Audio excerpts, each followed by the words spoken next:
Radio Kambana Live Report. Giplano sa pila ka mga barangay dinhi sa dakbayan sa Ozames ang pagbutang og kaugalingong tangkal sa mga iro nga madakpan nga naglatagaw sa kadalanan. Ang maong plano ang positibong gisuportahan sa Ozames City Veterinary Office sanglit adunay daghang mga iro nga walay moangkong tag-iya ang naglatagaw sa kadalanan nga daghang hinungdan sa disgrasya sa mga sakyanan.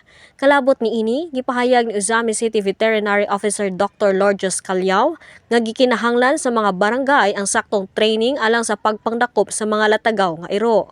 Nasayran nga adunay national nga balaod kalabot sa saktong paghipos ug pag-atiman sa mga iro.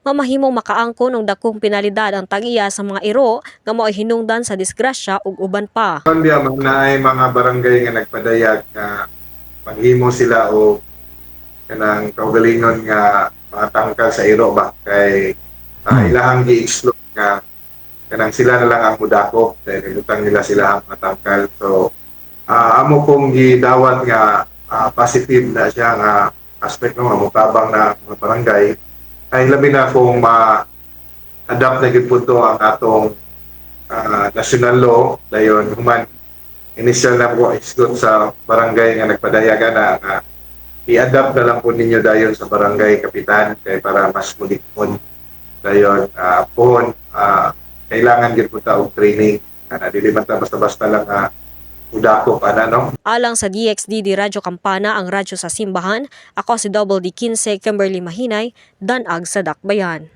Radio Kambana Live Report.